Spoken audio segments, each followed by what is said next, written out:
Good morning everybody. सो मेरा अज पढ़ाउण दा विषय है जेंडर स्कूल एंड सोसाइटी, लिंग स्कूल अते समाज। प्यारे बच्चों, ये विषय तुहाडे 4th सैम दा है तो 35 नंबर का पेपर है, कंपलसरी पेपर हैगा।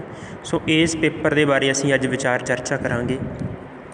सब तो पहलां तुहानूं पता होना चाहिए है कि जेंडर स्कूल अते सोसाइटी की नेगे। तो इन्हां तिन्नां चीज़ों के बारे असीं एक बड़े पद्धर ते तुहाडे नाल गलबात साझी करते हैं। सब तो पहला है जेंडर, लिंग। साडियां समाजिक परंपरावां जां फिर असीं कह लीए कि साडे पुराने रीति रिवाजां दे अनुसार जिहड़ा जेंडर सीगा, लिंग सीगा, उहनूं कैटागरी के आधार ते दो भागां दे विच वंडता, एक मेल ते दूजा फीमेल। इस कैटागरी के अनुसार, इस वंड के अनुसार आम तौर पर सब तो जोड़े वध जां वड्डे अधिकार सी कह सकते हैं असीं, चाहे वो साडे समाज दे होण, परिवार दे होण, पोलीटिकल होण, राजनीतिक होण, आर्थिक होण, जो भी अधिकार सी उन्हां अधिकारां दे विच एक मर्द सी जिहड़ा उस नूं सब तो वध अधिकार दिते गए। इस दे बजाए एक औरत सी जिहड़ी उस दे जिहड़े हित सीगे, अधिकार सी, उन्हां नूं अणगौलिया कीता गया। इस करके जेंडर की परिभाषा दे विच की कहा गया गा कि मनुखी जिहड़ी प्रणाली सिस्टम सीगा उहनूं दो भाग दे विच वंडता, एक मर्द अते एक औरत। दूजा सीगा स्कूल। स्कूल की है, एक फॉर्मल एजुकेशन एजेंसी है, एक रस्मी एजेंसी है, साडी रस्मी संस्था है, जिहदे विच की हुंदा है कि एक बच्चा स्कूल दे विच जांदा है, जाण तो पहलां उसनूं उस संस्था दे विच एडमिशन लैनी पैंदी है। फिर उसनूं वख-वख टीचरां दे नाल मेल मिलाप करवाया जाता है। इस तो इलावा बच्चा उत्थे पढ़दा हैगा, लैक्चर सुनदा है, वख-वख प्रकार दी जिहड़ियां गतिविधियां करदा हैगा। परंतु इस विषय दे विच जिहड़ा स्कूल है उहदा की रोल है, क्योंकि मुंडे अते एक कुड़ी ने ही सांझे तौर पर स्कूल दे विच पढ़ना है। जदों वो सांझे तौर पर पढ़नगे एक स्कूल दे विच तां उन्हां दे जिहड़े आपसी मतभेद ने, उन्हां दे विच जो मतभेद ने उन्हां नूं दूर किया जा सकता है, ताकि उन्हां ने आउण वाले समय दे विच एक मेल अते फीमेल का रूप धारण करना। इस करके स्कूल दे विच की है, एक बच्चों नूं एजुकेशन दी जाती है बिना किसी मतभेद के। तीजा सी साडा सोसाइटी। समाज दे विच वख-वख तरह के वख-वख वर्गां दे लोग रहिंदे ने, वख-वख जातां दे, वख-वख धर्मां दे। क्यों? इंडिया की है एक भिन्नतावां वाला देश है। Different caste, different peoples in religions, different areas. इत्थे तरह तरह के पहाड़ ने, जातां दे लोग, धर्मां दे लोग, किसी भी प्रकार के कह सकते हो कि भारत विच बहुत सारियां भिन्नतावां। तो हुण की है कि समाज का साडे जेंडर दे नाल की संबंध है। देखो, पुराने समय तो ही साडे समाज दे विच एक ये रीति रिवाज बनया होया सीगा कि जिस परिवार दे विच मुंडा जमदा सी उस परिवार दे विच खुशी दी लहर आउंदी सी, और जिस परिवार दे विच एक लड़की पैदा हुंदी सी तां उहनूं की है वधिया नहीं समझा जांदा सी। इस करके की है सोसाइटी की है, सोसाइटी जिस तरह की साडी सोसाइटी होऊगी, जिस तरह का साडा समाज होऊगा, उस तरह दे ही असीं। दूजी गल की है कि जे असीं पढ़े लिखे हाँ, जे साडे विच किसी भी मर्द अते फीमेल दे विच आपसी मतभेद नहीं, फिर भी साडी सोसाइटी चेंज आ सकता। एक पंजाबी दी उदाहरण है, जिस तरह की कोको उस तरह के कोको के बच्चे, भाव जिस तरह के असीं हाँ उस तरह की साडी सोसाइटी बनूगी। जे असीं चोर हाँ तो साडी सोसाइटी चोरां दी होऊगी, जे असीं ठग हाँ तो साडी सोसाइटी ठगां दी होगी, जे असीं भद्र पुरुष हांगे, वधिया इंसान हाँ, वधिया काम करदे हाँ, तो साडी सोसाइटी भी उस तरह की होवेगी। सो इन्हां तिन्ने गल्लां दे विच ये सबजैक्ट की जिहड़ी ਵਿਸ਼ੇਸ਼ ਵਿਲੱਖਣਤਾ ਜਿਹੜੀ ਉਹ ਦਰਸਾਈ ਗਈ ਹੈ। ਜੈਂਡਰ, ਸਕੂਲ ਐਂਡ ਸੁਸਾਇਟੀ, ਲਿੰਗ, ਸਮਾਜ ਅਤੇ ਸੁਸਾਇਟੀ। ਜੇ ਆਪ ਜੀ ਸਾਡੇ ਵਿੱਚ ਜੈਂਡਰ ਦੇ ਆਧਾਰ 'ਤੇ ਕੋਈ ਵੰਡ ਨਹੀਂ ਕੀਤੀ ਹੋਵੇਗੀ, ਅਸੀਂ ਸਕੂਲ ਦੇ ਵਿੱਚ ਜਾਵਾਂਗੇ, ਵਧੀਆ ਨੰਬਰ ਲਵਾਂਗੇ, ਵਧੀਆ ਪੜ੍ਹਾਂਗੇ, ਫਿਰ ਸਾਨੂੰ ਕਿਸੇ ਪ੍ਰਕਾਰ ਦੀ ਕੋਈ ਊਣਤਾਈ ਦਾ ਸਾਹਮਣਾ ਨਹੀਂ ਕਰਨਾ ਪਊਗਾ। ਤਾਂ ਹੀ ਇਹਨਾਂ ਦੋਨਾਂ ਚੀਜ਼ਾਂ ਦੇ ਨਾਲ ਸਾਡੀ ਜਿਹੜੀ ਸੁਸਾਇਟੀ ਹੈ, ਸਮਾਜ ਦੇ ਵਿੱਚ ਚੇਂਜ ਆਊਗਾ। ਚੇਂਜ ਕਿਹਨਾਂ ਨੇ ਆਉਣਾ ਹੈ, ਕਿਹਨਾਂ ਨੇ ਲਿਆਉਣਾ ਹੈ, ਉਹ ਅਸੀਂ ਨੇ ਲੈ ਕੇ ਆਉਣਾ। ਅੱਗੇ ਹੈ ਜੀ ਆਪਣਾ ਜੈਂਡਰ ਵੇਸਡ ਇਸ਼ੂ, ਲਿੰਗ ਆਧਾਰਿਤ ਮੁੱਦੇ। ਆਮ ਤੌਰ 'ਤੇ ਕੀ ਸਮਝਿਆ ਜਾਂਦਾ ਹੈ, ਜੈਂਡਰ ਅਤੇ ਜਿਨਸੀ ਗੁਣ ਜਿਹੜੇ ਸੈਕਸ ਹੈਗਾ ਉਹ ਅਕਸਰ ਵਿੱਚ ਮਿਲਦੇ ਜੁਲਦੇ ਨੇ, ਪਰੰਤੂ ਅਸਲ ਦੇ ਵਿੱਚ ਇਹਨਾਂ ਦਾ ਜਿਹੜਾ ਕਨਸੈਪਟ ਹੈਗਾ, ਇਹਨਾਂ ਦਾ ਸੰਕਲਪ ਹੈ, ਉਹ ਵੱਖੋ ਵੱਖਰਾ ਹੈਗਾ। ਕਿਸੇ ਵੀ ਵਿਅਕਤੀ ਦਾ ਜਿਨਸੀ ਗੁਣ, ਉਹ ਮੁੰਡਾ ਹੈ, ਉਹ ਕੁੜੀ ਹੈ, ਜੀਵ ਵਿਗਿਆਨ ਬਾਇਓਸਾਇੰਸ ਦੁਆਰਾ ਨਿਸ਼ਚਿਤ ਕੀਤਾ ਜਾਂਦਾ ਹੈ। ਪਰ ਕਿਸੇ ਵਿਅਕਤੀ ਦੀ ਲਿੰਗ ਆਧਾਰਿਤ ਭੂਮਿਕਾ ਖਾਸ ਤੌਰ 'ਤੇ ਇੱਕ ਸਮਾਜਿਕ ਨਿਰਮਾਣ ਦੇ ਨਾਲ ਨਾਲ ਉਸ ਵਿਅਕਤੀ ਦਾ ਸਮਾਜ ਦੇ ਵਿੱਚ ਕੀ ਕੰਮ ਹੈ, ਕੀ ਟੀਚੇ ਨੇ, ਕੀ ਹੱਕ ਨੇ, ਕੀ ਉਦੇਸ਼ ਹੈ, ਕੀ ਫਰਜ਼ ਹੈ, ਉਹਨਾਂ 'ਤੇ ਨਿਸ਼ਚਿਤ ਕੀਤੀ ਗੱਲ। ਸਮਝੇ? ਸੈਕਸ ਦੇ ਪੱਖੋਂ ਇਹ ਪਤਾ ਲਾਇਆ ਜਾਂਦਾ ਹੈ ਕਿ ਇਹ ਜਿਹੜਾ ਲਿੰਗ ਹੈਗਾ ਇਹ ਮੁੰਡਾ ਹੈ ਜਾਂ ਕੁੜੀ ਹੈ, ਪਰੰਤੂ ਜਦੋਂ ਅਸੀਂ ਕਿਸੇ ਜਿਨਸੀ ਗੁਣ ਦੀ ਗੱਲ ਕਰਦੇ ਹਾਂ ਤਾਂ ਉਹਦੇ ਜਿਹੜੇ ਹੱਕ ਨੇਗੇ, ਉਹਦੇ ਟੀਚੇ ਨੇ, ਉਹ ਉਹਦੇ ਫਰਜ਼ਾਂ 'ਤੇ ਨਿਸ਼ਚਿਤ ਕੀਤੇ ਜਾਂਦੇ ਨੇ। ਲਿੰਗ ਆਧਾਰਿਤ ਮੁੱਦੇ ਆਮ ਤੌਰ 'ਤੇ ਔਰਤਾਂ ਦੇ ਹੱਕਾਂ ਉੱਤੇ ਕੇਂਦਰਿਤ ਹੁੰਦੇ ਹਨ। ਜਿਹੜੇ ਲਿੰਗ ਆਧਾਰਿਤ ਮੁੱਦੇ ਨੇ ਉਹ ਕਿਹਨਾਂ ਦੇ ਹੱਕ ਕਿਹਦੇ ਨੇ? ਔਰਤਾਂ ਦੇ। ਕਿਹਨਾਂ ਦੇ ਹੱਥ ਵਿੱਚ ਨੇ? ਮਰਦਾਂ ਦੇ ਕੋਲ ਨੇ। ਪਰੰਤੂ ਅਜਿਹਾ ਨਹੀਂ, ਅਸਲ ਵਿੱਚ ਇਹ ਮੁੱਦੇ ਆਦਮੀ ਅਤੇ ਔਰਤ ਵਿਚਾਲੇ ਕੀ ਉਹਨਾਂ ਦਾ ਕੀ ਸੰਬੰਧ ਹੈਗਾ, ਜੋ ਜ਼ਿੰਦਗੀ ਜਿਉਣੀ ਹੈ ਉਸ ਨੂੰ ਪ੍ਰਾਪਤ ਕਰਨ ਵਾਸਤੇ ਕੀ ਲੋੜ ਹੈ, ਕੰਮਾਂ ਦੀ ਵੰਡ ਕਿਵੇਂ ਕਰਨੀ ਹੈ, ਕੀ ਉਹਨਾਂ ਦੀ ਜ਼ਰੂਰਤ ਉਹਦੇ ਅਨੁਸਾਰ ਹੋਣੇ ਚਾਹੀਦੇ ਨੇ। ਇਹ ਇੱਕ ਬਹੁਤ ਹੀ ਵੱਡਾ ਚਰਚਾ ਦਾ ਵਿਸ਼ਾ ਹੈ। ਲਿੰਗ ਦੀ ਪਰਿਭਾਸ਼ਾ, ਡੈਫੀਨੇਸ਼ਨ ਆਫ ਜੈਂਡਰ। ਰਵਾਇਤੀ ਧਾਰਨਾ ਅਨੁਸਾਰ ਨਰ ਜਾਂ ਨਾਰੀ ਹੋਣ ਦੀ ਸਥਿਤੀ ਨੂੰ ਹੀ ਲਿੰਗ ਕਿਹਾ ਜਾਂਦਾ। ਰਵਾਇਤੀ ਕੀ ਹੈ? ਜਿਹੜੀ ਪੁਰਾਣੇ ਸਮੇਂ ਤੋਂ ਸਾਡੀ ਰੀਤ ਚੱਲੀ ਹੁੰਦੀ ਹੈ। ਜੇ ਬੱਚਾ ਮੁੰਡੇ ਦੇ ਰੂਪ ਵਿੱਚ ਆਉਂਦਾ ਤਾਂ ਉਹਨੂੰ ਅਸੀਂ ਮੇਲ ਕਹਿ ਦਿੰਦੇ ਹਾਂ, ਜੇ ਬੱਚੀ ਇੱਕ ਲੜਕੀ ਦੇ ਰੂਪ ਵਿੱਚ ਆਉਂਦੀ ਹੈ ਤਾਂ ਉਹਨੂੰ ਫੀਮੇਲ ਕਹਿੰਦੇ ਹਾਂ। ਜਿਹੜੀ ਕੀ ਹੈ? ਰਵਾਇਤੀ ਪੁਰਾਣੇ ਸਮੇਂ ਤੋਂ ਰੀਤ ਅਨੁਸਾਰ ਚੱਲ ਰਹੀ ਹੈ। ਪਰੰਤੂ ਜੈਵਿਕ ਵਿਤਕਰੇ ਤੋਂ ਇਲਾਵਾ ਸਮਾਜਿਕ ਅਤੇ ਸੱਭਿਆਚਾਰਕ ਅੰਤਰ ਜ਼ਿਆਦਾ ਮਹੱਤਵਪੂਰਨ ਹੁੰਦਾ ਹੈ। ਗੱਲ ਨੂੰ ਸਮਝੋ ਕਿ ਸਾਡੇ ਸਮਾਜ ਦੇ ਵਿੱਚ ਸਮਾਜਿਕ ਅਤੇ ਸੱਭਿਆਚਾਰਕ ਤੌਰ 'ਤੇ ਵੀ ਵਿਤਕਰਾ ਕੀਤਾ ਜਾਂਦਾ ਹੈ। ਕਿਸ ਚੀਜ਼ ਦਾ? ਕਿ ਇਹ ਮੁੰਡਾ ਹੈ, ਇਹ ਕੁੜੀ ਹੈ। ਜਨਮ ਸਮੇਂ ਹੀ ਆਸ ਲਗਾਈ ਜਾਂਦੀ ਹੈ ਕਿ ਸਾਡੇ ਘਰ ਮੁੰਡਾ ਜਿਹੜਾ ਉਹ ਪੈਦਾ ਹੋ। ਲਿੰਗ ਆਧਾਰਿਤ ਵੱਖ-ਵੱਖ ਮਹੱਤਵਪੂਰਨ 3 ਪਹਿਲੂ ਦਿੱਤੇ ਗਏ ਨੇ ਜਿਨ੍ਹਾਂ ਬਾਰੇ ਅਸੀਂ ਗੱਲ ਕਰਾਂਗੇ। ਪਹਿਲਾ ਹੈ ਜੀ, ਲਿੰਗ ਨੂੰ ਨਿਰਪੱਖ ਮੰਨਿਆ ਜਾਵੇ। ਜਿਹੜੀ ਜੈਂਡਰ ਹੈਗਾ ਉਹਨੂੰ ਵੈਲਿਊਜ਼ ਨੇ ਜਿਹੜੀਆਂ ਉਹਦੀਆਂ ਨੈਚੁਰਲ ਨੇ। ਮਨੁੱਖੀ ਭੂਮਿਕਾ ਕੀ ਹੈ? ਮਨੁੱਖ ਦਾ ਕੀ ਰੋਲ ਹੈ? ਉਹਦੇ ਹੱਕ ਕੀ ਨੇ? ਉਹਦੇ ਫਰਜ਼ ਆਦਿ ਲਿੰਗ ਦੇ ਆਧਾਰ 'ਤੇ ਅਲੱਗ-ਅਲੱਗ ਨਹੀਂ ਹੋਣੇ ਚਾਹੀਦੇ। ਮੁੰਡੇ ਦਾ ਅਤੇ ਕੁੜੀ ਦਾ ਫਰਜ਼ ਅਲੱਗ ਨਹੀਂ ਹੋਣਾ ਚਾਹੀਦਾ। ਦੇਖੋ ਦੋਨਾਂ ਦਾ ਫਰਜ਼ ਕੀ ਹੈ? ਆਪਣੀ ਫੈਮਿਲੀ ਨੂੰ, ਆਪਣੇ ਬੱਚਿਆਂ ਨੂੰ, ਆਪਣੀ ਸੁਸਾਇਟੀ ਨੂੰ ਕੀ ਹੈ? ਅੱਗੇ ਲੈ ਕੇ ਜਾਣਾ ਹੈ। ਫਿਰ ਉਹਨਾਂ ਦਾ ਫਰਜ਼ ਦੇਖੋ, ਦੋਨਾਂ ਦਾ ਫਰਜ਼ ਕੀ ਹੈ? ਕੰਮ ਕਰਨਾ, ਪੈਸਾ ਕਮਾਉਣਾ ਅਤੇ ਆਪਣੇ ਪਰਿਵਾਰ ਅਤੇ ਆਪਣੀ ਸੁਸਾਇਟੀ ਦਾ ਵਧੀਆ ਤਰੀਕੇ ਨਾਲ ਪਾਲਣ ਪੋਸ਼ਣ ਕਰਨਾ। ਪਰੰਤੂ ਸਾਡੇ ਦੇਸ਼ ਦੇ ਵਿੱਚ, ਸਾਡੇ ਸਿਸਟਮ ਦੇ ਵਿੱਚ ਅਜਿਹਾ ਨਹੀਂ ਹੈ। ਆਮ ਤੌਰ 'ਤੇ ਤੁਸੀਂ ਵੇਖ ਲਓ, ਪੁਰਸ਼ਾਂ ਦੇ ਮੁਕਾਬਲੇ, ਮਰਦਾਂ ਦੇ ਮੁਕਾਬਲੇ ਔਰਤਾਂ ਨੂੰ ਬਹੁਤ ਹੀ ਘੱਟ ਹੱਕ ਦਿੱਤੇ ਹੁੰਦੇ।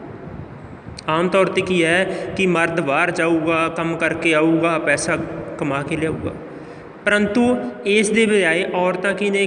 ਘਰ ਦੇ ਵਿੱਚ ਹੀ ਰਹਿਣਗੀਆਂ, ਕੱਪੜੇ ਧੋਣਗੀਆਂ, ਜੋ ਪੇਂਡੂ ਸੁਆਣੀਆਂ, ਜੋ ਘਰੇਲੂ ਕੰਮ ਨੇ ਉਹ ਕਰਨਗੀਆਂ। ਪਰੰਤੂ ਅਜਿਹਾ ਗਲਤ ਹੈ। ਅੱਜ ਦੇ ਸਮੇਂ ਦੇ ਵਿੱਚ ਕੀ ਹੈਗਾ, ਇੱਕ ਔਰਤ ਇੱਕ ਮਰਦ ਦੇ ਨਾਲ ਮੋਢਾ ਲਾ ਕੇ ਕੰਮ ਕਰ ਰਹੀ ਹੈ। ਉਨੇ ਸਮੇਂ ਤੱਕ ਸਾਡੇ ਪਰਿਵਾਰ ਦਾ, ਸਾਡੀ ਸੁਸਾਇਟੀ ਦਾ ਵਿਕਾਸ ਨਹੀਂ ਹੋ ਸਕਦਾ ਜਿੰਨੇ ਸਮੇਂ ਤੱਕ ਦੋਨੋਂ ਜਾਣੇ, ਮੇਲ ਐਂਡ ਫੀਮੇਲ ਦੋਨੋਂ ਜਾਣੇ ਕੀ ਹੈ, ਇੱਕ ਕੰਮ ਨੂੰ ਵਧੀਆ ਤਰੀਕੇ ਨਾਲ ਨਹੀਂ ਕਰ ਸਕਦੇ। ਉਨੇ ਸਮੇਂ ਤੱਕ ਅਸੀਂ ਕਹਿ ਸਕਦੇ ਹਾਂ ਕਿ ਉਹ ਪਰਿਵਾਰ ਹੈ ਜਿਹੜਾ ਤਰੱਕੀ ਦੀ ਰਾਹ 'ਤੇ ਨਹੀਂ ਜਾ ਸਕਦਾ। ਦੂਜਾ ਪੁਆਇੰਟ ਹੈ ਲਿੰਗ ਦੇ ਆਧਾਰ 'ਤੇ ਸ਼ਸਤਰੀਕਰਨ ਵਿੱਚ ਫਰਕ। ਸ਼ਸਤਰੀਕਰਨ ਹੁੰਦਾ ਹੈ ਕਿ ਉਸ ਬੰਦੇ ਨੂੰ, ਉਸ ਔਰਤ ਨੂੰ ਪਾਵਰਾਂ ਦੇਣੀਆਂ, ਜੋ ਉਹਨੂੰ ਹੱਕ ਸੀ ਉਹ ਹੱਕ ਨਹੀਂ ਦਿੱਤੇ ਗਏ, ਉਹਨਾਂ ਹੱਕਾਂ ਨੂੰ ਵੱਧ ਤੋਂ ਵੱਧ ਕੀ ਹੈ, ਦਬਾਉਣਾ। ਪਹਿਲੀ ਗੱਲ ਕੀ ਹੈ ਕਿ ਪਰਿਵਾਰਕ ਅਤੇ ਸੱਭਿਆਚਾਰਕ ਪਿਛੋਕੜ ਦਾ ਬਹੁਤ ਵੱਡਾ ਯੋਗਦਾਨ ਹੁੰਦਾ ਹੈ। ਕਿਵੇਂ? ਪਰਿਵਾਰ ਕੀ ਹੈ, ਜੇਕਰ ਸਾਡਾ ਪਰਿਵਾਰ ਪੜ੍ਹਿਆ ਲਿਖਿਆ ਹੈ, ਉਚੇਰੀ ਸੋਚ ਵਾਲਾ ਹੈ, ਸੂਝਵਾਨ ਹੈ, ਤਾਂ ਉਸ ਪਰਿਵਾਰ ਦੇ ਵਿੱਚ ਇੱਕ ਮੁੰਡੇ ਅਤੇ ਕੁੜੀ ਦੇ ਹੋਣ ਦਾ ਵਖਰੇਵਾਂ ਨਹੀਂ ਸਮਝਿਆ ਜਾਂਦਾ। ਉਸ ਪਰਿਵਾਰ ਦੇ ਵਿੱਚ ਕੀ ਹੋਊਗਾ, ਇੱਕ ਮੁੰਡੇ ਨੂੰ ਵੀ ਕੁੜੀ ਜਿੰਨਾ ਹੀ ਜਿਹੜਾ ਅਧਿਕਾਰ ਆ ਉਹ ਦਿੱਤਾ ਜਾਊਗਾ। ਦੂਜੀ ਗੱਲ ਹੈ ਸੱਭਿਆਚਾਰਕ। ਸੱਭਿਆਚਾਰਕ ਕੀ ਹੈ, ਸਾਡੇ ਰੀਤੀ ਰਿਵਾਜ। ਰੀਤੀ ਰਿਵਾਜ਼ਾਂ ਦੇ ਵਿੱਚ ਕੀ ਹੈ ਕਿ ਉਨੇ ਸਮੇਂ ਤੱਕ ਸਾਡੀ ਸੁਸਾਇਟੀ, ਸਾਡਾ ਕਲਚਰ ਚੇਂਜ ਨਹੀਂ ਹੋ ਸਕਦਾ ਜਿੰਨੇ ਸਮੇਂ ਤੱਕ ਇੱਕ ਬੱਚੇ ਅਤੇ ਇੱਕ ਬੱਚੀ ਨੂੰ ਬਰਾਬਰ ਦਾ ਹੱਕ ਨਹੀਂ ਦਿੰਦੇ। ਭਾਵ ਇੱਕ ਮਰਦ ਅਤੇ ਇੱਕ ਔਰਤ ਨੂੰ ਜਿੰਨੇ ਸਮੇਂ ਤੱਕ ਅਸੀਂ ਬਰਾਬਰ ਦਾ ਅਧਿਕਾਰ ਨਹੀਂ ਦਿੰਦੇ, ਬਰਾਬਰਤਾ ਦੇ ਹੱਕ ਨਹੀਂ ਦਿੰਦੇ, ਉਨੇ ਸਮੇਂ ਤੱਕ ਅਸੀਂ, ਸਾਡੀ ਸੁਸਾਇਟੀ ਅਤੇ ਸਾਡਾ ਦੇਸ਼ ਕਦੇ ਵੀ ਤਰੱਕੀ ਨਹੀਂ ਕਰ ਸਕਦਾ। ਤੀਜੀ ਗੱਲ ਹੈ ਇਹਦੇ ਵਿੱਚ ਸ਼ਸਤਰੀਕਰਨ ਦੇ ਵਿੱਚ ਸਾਨੂੰ ਸਮਾਜਿਕ ਵਿਸ਼ਿਆਂ ਤੋਂ ਲੈ ਕੇ ਘਰੇਲੂ ਫੈਸਲਿਆਂ ਤੱਕ, ਸਮਾਜ ਪੱਧਰ ਦੇ ਫੈਸਲਿਆਂ ਤੋਂ ਲੈ ਕੇ ਘਰੇਲੂ ਪੱਧਰ ਤੱਕ ਦੇ ਫੈਸਲੇ ਵੀ ਜਿਹੜੇ ਨੇ ਉਹਨਾਂ ਦੇ ਵਿੱਚ ਵੀ ਕੀ ਆ, ਔਰਤਾਂ ਨੂੰ ਸ਼ਾਮਲ ਕਰਨਾ ਪਊਗਾ। ਸਮਝੋ ਗੱਲ ਨੂੰ ਕਿ ਜਿੰਨੇ ਸਮੇਂ ਤੱਕ ਅਸੀਂ ਆਪਣੇ ਪਰਿਵਾਰ ਦੇ ਵਿੱਚ ਕਿਸੇ ਟੌਪਿਕ ਨੂੰ ਲੈ ਕੇ ਸਾਰੇ ਇੱਕ ਇਕੱਠੇ ਹੋ ਕੇ ਗੱਲਬਾਤ ਨਹੀਂ ਕਰਦੇ, ਉਨੇ ਸਮੇਂ ਤੱਕ ਅਸੀਂ ਕਿਸੇ ਸਿੱਟੇ 'ਤੇ ਨਹੀਂ ਪਹੁੰਚ ਸਕਦੇ। ਜੇ ਇਕੱਲੇ ਮਰਦ ਫੈਸਲਾ ਕਰਨਗੇ ਤਾਂ ਔਰਤਾਂ ਨੂੰ ਉਸ ਫੈਸਲੇ ਦਾ ਪਤਾ ਤੱਕ ਨਹੀਂ ਹੋਊਗਾ। ਇਸ ਲਈ ਜੇ ਆਪਣੇ ਪਰਿਵਾਰ ਦੀ, ਆਪਣੀ ਸੁਸਾਇਟੀ ਦੀ ਤਰੱਕੀ ਕਰਨੀ ਹੈ, ਕੋਈ ਵੀ ਫੈਸਲਾ ਲੈਣਾ, ਉਸ ਦੇ ਵਿੱਚ ਤੁਹਾਡੇ ਪੂਰੀ ਦੀ ਪੂਰੀ ਫੈਮਿਲੀ, ਚਾਹੇ ਤੁਹਾਡਾ ਚਾਚਾ, ਤਾਇਆ, ਤਾਈ, ਭੈਣ, ਭਾਈ, ਤੁਹਾਡੀ ਘਰਵਾਲੀ, ਤੁਹਾਡੀ ਭੈਣ, ਸਾਰਿਆਂ ਦੀ ਸ਼ਮੂਲੀਅਤ ਹੋਣੀ ਬਹੁਤ ਜ਼ਰੂਰੀ ਹੈ। ਅਗਲਾ ਪੁਆਇੰਟ ਹੈ ਸਾਡਾ ਲਿੰਗ ਸਮਾਜ ਆਧਾਰ 'ਤੇ ਸਥਿਰ ਜਾਂ ਅਟੱਲ ਨਹੀਂ। ਦੇਖੋ, ਭੂਗੋਲਿਕ ਸਥਿਤੀ, ਜੋਗ੍ਰਾਫੀਕਲ ਸਿਚੁਏਸ਼ਨ ਦੇ ਅਨੁਸਾਰ ਜਿਹੜੀ ਸਾਡੀ ਜੈਂਡਰ ਦਾ ਸਿਸਟਮ ਹੈਗਾ, ਜੈਂਡਰ ਇਕੁਅਲਿਟੀ ਸਿਸਟਮ ਆ, ਉਹ ਚੇਂਜ ਹੁੰਦਾ ਰਹਿੰਦਾ।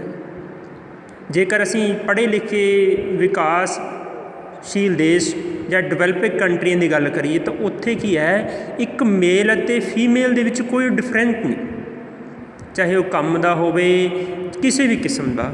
ਪਰੰਤੂ ਜਿਹੜੇ ਦੇਸ਼ ਅਜੇ ਵੀ ਰੂੜੀਵਾਦੀ ਨੇ, ਅਨਪੜ੍ਹਤਾ ਦਾ ਸ਼ਿਕਾਰ ਨੇ, ਉਹਨਾਂ ਦੇ ਵਿੱਚ ਹਜੇ ਵੀ ਔਰਤਾਂ ਨਾਲੋਂ ਮਰਦਾਂ ਨੂੰ ਜ਼ਿਆਦਾ ਅਧਿਕਾਰ ਨੇ ਜਿਹੜੇ ਉਹ ਦਿੱਤੇ ਗਏ ਹਨ।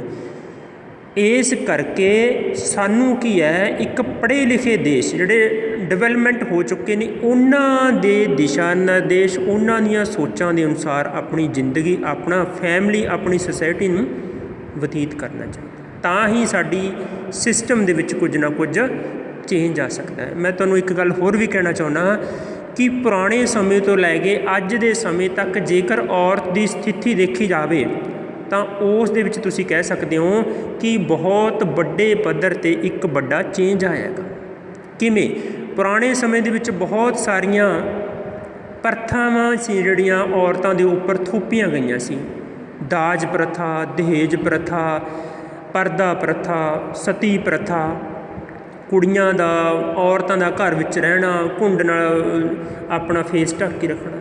ਸੋ ਅੱਜ ਦੀ ਜਿਹੜੀ ਔਰਤ ਹੈ 21ਵੀਂ ਸਦੀ ਦੇ ਵਿੱਚ ਜਿਹੜੀ ਫੀਮੇਲ ਹੈ ਉਹ ਪੜ੍ਹੀ ਲਿਖੀ ਹੋ ਗਈ, ਉਹ ਮਰਦ ਦੇ ਨਾਲ ਕੀ ਉਹ ਮੋਢੇ ਨਾਲ ਮੋਢਾ ਲਾ ਕੇ ਕੰਮ ਕਰ ਰਹੀ ਹੈ। ਜਦੋਂ ਦੋਨੇ ਜਾਣੇ ਆਪਸ ਦੇ ਵਿੱਚ ਇਹ ਕਿਸੇ ਵੀ ਕੰਮ ਨੂੰ ਕਰਨਗੇ, ਕਿਸੇ ਵੀ ਵਰਕ ਨੂੰ ਕਰਨਗੇ ਤਾਂ ਉਹਦੇ ਨਾਲ ਕੀ ਹੈ ਉਹ ਕੰਮ ਬੜਾ ਹੀ ਆਸਾਨੀ ਤਰੀਕੇ ਨਾਲ ਕੀ ਉਹ ਹੱਲ ਹੋਵੇਗਾ। ਪਿਤਾ ਪੁਰਖੀ ਪ੍ਰਣਾਲੀ। ਪਿਤਾ ਪੁਰਖੀ ਪ੍ਰਣਾਲੀ ਅਜਿਹੀ ਸਮਾਜਿਕ ਪ੍ਰਣਾਲੀ ਹੈ ਜਿੱਥੇ ਸਮਾਜ ਦੇ ਹਰ ਪਹਿਲੂ ਵਿੱਚ ਪੁਰਖਾਂ ਦਾ ਮਹਿਲਾਂ ਉੱਤੇ ਅਧਿਕਾਰ ਦਰਸਾਇਆ ਗਿਆ। ਪਿਤਾ ਪੁਰਖੀ ਪ੍ਰਣਾਲੀ ਕੀ ਹੁੰਦੀ ਹੈ? ਸਭ ਤੋਂ ਪਹਿਲਾਂ ਬੱਚਿਓ ਮੈਂ ਤੁਹਾਨੂੰ ਇਹ ਦੱਸਣਾ ਚਾਹੁੰਦਾ ਗਾ ਕਿ ਜੇਕਰ ਅਸੀਂ ਸਾਥੋਂ ਬਾਅਦ ਸਾਡੇ ਬੱਚੇ ਭਾਵ ਬੇਟਾ ਉਸ ਗੱਦੀ ਨੂੰ ਸੰਭਾਲੇਗਾ, ਉਸ ਤੋਂ ਬਾਅਦ ਅੱਗੇ ਉਹਦੇ ਬੱਚੇ। ਕੀ ਹੈ ਇਹ ਰੀਤੀ ਰਿਵਾਜ, ਇਹ ਸਿਸਟਮ ਚੱਲਿਆ ਰਿਹਾ। ਇਹਦੇ ਵਿੱਚ ਕੀ ਹੈ ਕਿ ਜਿਹੜੇ ਮਰਦ ਪਰਸਨ ਨੇਗੇ, ਪੁਰਖ ਨੇਗੇ, ਉਹਨਾਂ ਦਾ ਮਹਿਲਾਵਾਂ ਔਰਤਾਂ ਦੇ ਉੱਪਰ ਅਧਿਕਾਰ ਨੂੰ ਕੀ ਹੈ ਦਰਸਾਇਆ ਗਿਆ ਹੈ। ਪਿਤਾ ਪੁਰਖੀ ਪ੍ਰਣਾਲੀ ਦੀਆਂ ਵਿਸ਼ੇਸ਼ਤਾਵਾਂ। ਸਭ ਤੋਂ ਪਹਿਲੀ ਵਿਸ਼ੇਸ਼ਤਾ ਹੈ ਪਰਿਵਾਰ ਇੱਕ ਗਰੁੱਪ ਹੈ। ਦੇਖੋ ਜੀ ਕੀ ਹੈ, ਜਿਹੜਾ ਸਾਡੀ ਫੈਮਿਲੀ ਹੈ ਉਹ ਇੱਕ ਗਰੁੱਪ ਹੈ। ਚਾਹੇ ਸਾਡਾ ਪਰਿਵਾਰ ਹੋਵੇ, ਸਾਡੀ ਸਰਕਾਰ ਹੋਵੇ, ਕੋਈ ਵੀ ਇਸ ਤਰ੍ਹਾਂ ਦੀ ਸੰਸਥਾ ਹੋਵੇ, ਜਿੰਨੇ ਸਮੇਂ ਤੱਕ ਉਹਦਾ ਇੱਕ ਹੈੱਡ ਨਹੀਂ ਹੈਗਾ ਉਨੇ ਸਮੇਂ ਤੱਕ ਉਹ ਸੰਸਥਾ ਚੱਲ ਨਹੀਂ ਸਕਦੀ। ਇੱਕ ਪਰਿਵਾਰ, ਗਰੁੱਪ ਜਾਂ ਸਰਕਾਰ ਨੂੰ ਇੱਕ ਆਦਮੀ ਜਾਂ ਉਹਨਾਂ ਦੇ ਇੱਕ ਸਮੂਹ ਦੁਆਰਾ ਨਿਯੰਤਰਣ ਕਰਨ ਨੂੰ ਹੀ ਪਿਤਾ ਪੁਰਖੀ ਪ੍ਰਣਾਲੀ ਕਿਹਾ ਜਾਂਦਾ ਹੈ। ਇੱਕ ਪਰਸਨ ਜਾਂ ਇੱਕ ਸਮੂਹ ਦੇ ਬੰਦੇ ਜਦੋਂ ਉਹਨਾਂ ਦੂਜੇ ਪਰਸਨਾਂ ਦੇ ਉੱਪਰ ਆਪਣਾ ਕੰਟਰੋਲ ਕਰਦੇ ਹਨ ਤਾਂ ਉਸ ਨੂੰ ਕੀ ਕਿਹਾ ਜਾਂਦਾ ਹੈ? ਪਿਤਾ ਪੁਰਖੀ ਪ੍ਰਣਾਲੀ ਕਿਹਾ ਜਾਂਦਾ ਹੈ। ਦੂਜਾ ਪੁਆਇੰਟ ਹੈ ਸਮਾਜਿਕ ਪ੍ਰਣਾਲੀ। ਸਮਾਜਿਕ ਕੀ ਹੈ ਕਿ ਜਿਸ ਤਰ੍ਹਾਂ ਦੀ ਸਾਡੀ ਜ਼ਿੰਦਗੀ ਬਤੀਤ ਹੋ ਰਹੀ ਹੈ ਉਸ ਤਰ੍ਹਾਂ ਦੇ ਸਾਡੀ ਸਮਾਜ ਦੇ ਜਿਹੜੇ ਰੀਤੀ ਰਿਵਾਜ ਨੇ, ਕੰਮਕਾਰ ਨੇ, ਖਾਣ ਪੀਣ ਨੇ, ਉਹ ਸਾਡੇ ਨਾਲ ਚੱਲਦੇ ਆ ਰਹੇ ਨੇ। ਪਿਤਾ ਪੁਰਖੀ ਅਜਿਹੀ ਸਮਾਜਿਕ ਪ੍ਰਣਾਲੀ ਹੈ ਜਿਸ ਵਿੱਚ ਪਰਿਵਾਰ ਦੇ ਜੀਅ ਆਪਣੇ ਪਿਤਾ ਦੁਆਰਾ ਇੱਕ ਦੂਜੇ ਨਾਲ ਸੰਬੰਧਿਤ ਹੁੰਦੇ ਨੇ। ਇੱਕ ਲੜੀ ਬਣੀ ਹੁੰਦੀ ਹੈ, ਜਿਸ ਤਰ੍ਹਾਂ ABC ਸਟਾਰਟਿੰਗ ਹੁੰਦੀ ਹੈ, ABCDEFG ਇਸ ਤਰ੍ਹਾਂ ਚੱਲਦਾ ਸਿਸਟਮ XYZ ਤੱਕ। ਇਸ ਤਰ੍ਹਾਂ ਕੀ ਹੈ, ਪਰਿਵਾਰ ਦੇ ਵਿੱਚ ਚਾਹੇ ਇੱਕ ਬੱਚਾ ਹੈ, ਚਾਹੇ ਦੋ ਬੱਚੇ ਹੈ, ਚਾਹੇ 10 ਜੀ ਨੇ, ਚਾਹੇ 5 ਜੀ ਨੇ, ਉਸ ਪਰਿਵਾਰ ਦੇ ਉਹ ਕਿਤੇ ਨਾ ਕਿਤੇ ਆਪਣੇ ਪਿਤਾ ਦੇ ਅਧੀਨ ਨੇ ਜਿਹੜੇ ਉਹ ਹੁੰਦੇ ਨੇ। ਤੀਜੀ ਗੱਲ ਹੈ ਜੀ ਸ਼ਕਤੀਆਂ ਦਾ ਮਰਦਾਂ ਕੋਲ ਹੋਣਾ। ਆਮ ਤੌਰ 'ਤੇ ਦੇਖਣ ਦੇ ਵਿੱਚ ਆਇਆ ਹੈਗਾ ਕਿ ਜਿੰਨੀਆਂ ਵੀ ਸ਼ਕਤੀਆਂ ਨੇ ਪਿਤਾ ਪੁਰਖੀ ਪ੍ਰਣਾਲੀ ਦੇ ਵਿੱਚ, ਸਾਰੀਆਂ ਸ਼ਕਤੀਆਂ ਕਿਹਨਾਂ ਕੋਲ ਨੇ? ਮਰਦਾਂ ਕੋਲ ਨੇ। ਔਰਤਾਂ ਦਾ ਕੰਮ ਸਿਰਫ ਉਸ ਸ਼ਕਤੀਆਂ ਨੂੰ ਮੰਨਣਾ ਹੈ। ਉਹ ਤਾਂ ਕੇਵਲ ਉੱਤਰਦਾਈ ਹਨ, ਉਸ ਕੰਮ ਨੂੰ ਕਬੂਲ ਕਰਦੀਆਂ ਹਨ। ਪਿਤਾ ਜਾਂ ਉਸ ਤੋਂ ਵੱਡਾ ਕੋਈ ਵੀ ਮਰਦ ਪਰਿਵਾਰ ਦਾ ਮੁਖੀ ਹੁੰਦਾ ਹੈ, ਚਾਹੇ ਸਾਡਾ ਦਾਦਾ ਹੈ, ਚਾਹੇ ਸਾਡਾ ਚਾਚਾ ਹੈ, ਚਾਹੇ ਸਾਡਾ ਪਿਤਾ ਹੈਗਾ, ਉਹ ਕੀ ਹੈ? ਪਰਿਵਾਰ ਦਾ ਮੁਖੀ ਹੈ। ਕੁਦਰਤੀ ਰੂਪ ਦੇ ਵਿੱਚ ਅਸੀਂ ਕਹਿ ਸਕਦੇ ਹਾਂ ਕਿ ਦੂਜੇ ਮਰਦਾਂ ਨੂੰ ਹੱਕ ਘੱਟ ਹੁੰਦੇ ਨੇ, ਪਰੰਤੂ ਉਸ ਦਾ ਕਹਿਣਾ ਮੰਨਣਾ ਜ਼ਰੂਰੀ ਹੈ। ਅਗਲਾ ਪੁਆਇੰਟ ਹੈ ਜੀ ਸਮਾਜਿਕ ਸੰਗਠਨ। ਪਿਤਾ ਪੁਰਖੀ ਪ੍ਰਣਾਲੀ ਇੱਕ ਅਜਿਹੀ ਸਮਾਜਿਕ ਸੰਗਠਨ ਕੀ ਹੁੰਦਾ ਹੈ? ਸੰਸਥਾ, ਐਸੋਸੀਏਸ਼ਨ, ਜਿਸ ਦੀ ਖਾਸ ਪਹਿਚਾਣ ਪਰਿਵਾਰ ਤੋਂ ਹੁੰਦੀ ਹੈ। ਇਹ ਫਲਾਣਾ ਸੂ ਦਾ ਪਰਿਵਾਰ ਹੈ ਜੀ, ਇਹ ਮੋਗਿਆਂ ਦਾ ਪਰਿਵਾਰ ਹੈ, ਇਹ ਸਮਰਾਵਾਂ ਦਾ ਪਰਿਵਾਰ ਹੈ, ਇਹ ਫਲਾਣੇ ਬਾਬੇ ਦਾ ਪਰਿਵਾਰ ਹੈ। ਇਸ ਤਰ੍ਹਾਂ ਕਾਨੂੰਨੀ ਰੂਪ ਦੇ ਵਿੱਚ ਲਾਅ ਦੇ ਅਨੁਸਾਰ, ਕਾਨੂੰਨ ਦੇ ਅਨੁਸਾਰ ਪਤਨੀ ਅਤੇ ਬੱਚਿਆਂ ਦੇ ਉੱਪਰ ਜਿਹੜਾ ਅਧਿਕਾਰ ਹੁੰਦਾ ਉਹ ਪਿਤਾ ਦਾ ਹੁੰਦਾ। ਮੈਂ ਤੁਹਾਨੂੰ ਫਿਰ ਦੱਸਣਾ ਚਾਹੁੰਦਾ ਕਿ ਕਾਨੂੰਨੀ ਰੂਪ ਦੇ ਵਿੱਚ ਕੀ ਹੈ, ਪਤਨੀ ਅਤੇ ਬੱਚੇ ਕਿਹਤੇ ਨਿਰਭਰ ਕਰਦੇ ਨੇ? ਪਿਤਾ 'ਤੇ।